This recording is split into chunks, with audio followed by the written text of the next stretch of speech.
Good afternoon, everyone. My name is Cameron Hare. I'll be your speaker today. Have you worked very hard all semester, and are you in need of a vacation? Allow me to suggest a charming colonial city with a warm tropical climate, fun-loving people, and a colorful and creative culture built upon tradition, folklore, and fine art. I lived in the beautiful country of Colombia for nearly a decade, which afforded me the opportunity to learn about Colombian culture, music, and customs. One of the most exciting and beautiful of these customs is Barranquilla's Carnaval. Let's journey together to learn about the mythical origins and the historic culture that helped shape the land of magical realism. The Carnaval of Barranquilla has rich history and intriguing origins. The history of Carnaval in Barranquilla is very unique. It's really a demonstration of a mixture of cultures. You have the ancient indigenous Colombians. You also have the traditions brought by European colonists, mixing with the music-oriented festivities of 18th century Africans brought through slavery. The Carnaval in Barranquilla is said to be the second largest Carnaval, after that of Rio de Janeiro. It has been declared an intangible cultural heritage by the United Nations Educational, Scientific, and Cultural Organization, or UNESCO. The folklore associated with Carnaval in Barranquilla is very intriguing.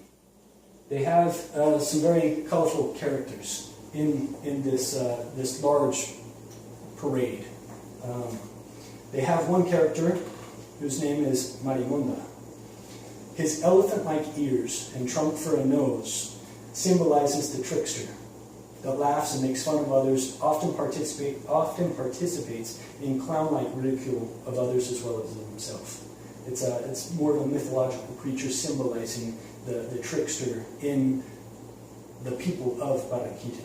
They are known to be a little bit more trickster-oriented. They'll play games, they'll laugh at people, they'll make fun of people, and there, people engage in that and really respond to that and return that with the same trickster personality, while someone from Bogota may become upset by something like that.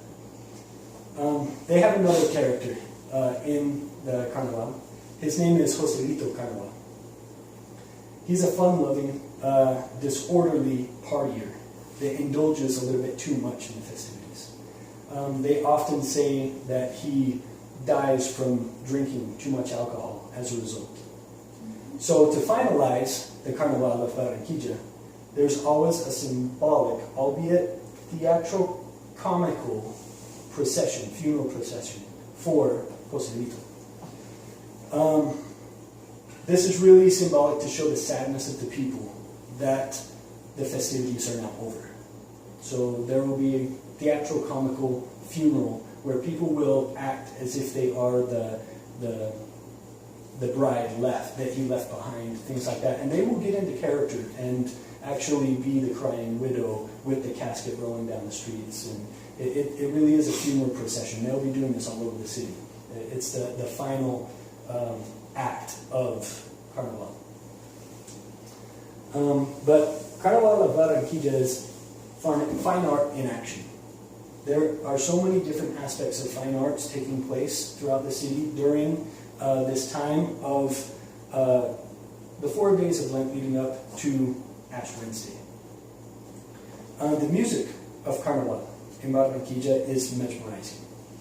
Day 1 of Carnaval is the highlight for music lovers. The Golden Congo Prize is awarded to the winner of the Orchestra Festival, where in 2013, 36 different musical genres were represented, from hip-hop-ish reggaeton to a more traditional champeta. Many traditional musical genres of Colombia are on display throughout Carnaval, and most, such as cumbia, champeta, porro, vallenato, have their own particular accompanying dances. So, dance in Carnaval of Barranquilla is also another fine art that I would like to talk a little bit about. And the dance is contagious. Cumbia is perhaps the genre most characteristic of the country, originating as a courtship dance between the African slaves. It later incorporated European and indigenous rhythms into the mix, giving cumbia its distinctive sound of strong drumming beats and harmonious flute rhythms. Vallenato is another dance that originated in the Upar Valley between the Sierra Nevada mountains of Santa Marta and the Venezuelan border, which consists of a guitar and or accordion, normally the latter, a caja, which is a type of drum, a guacharaca, which is a percussion instrument that makes a scratching noise. Think of your cheese grater, that you're scratching a cinnamon stick on your cheese grater.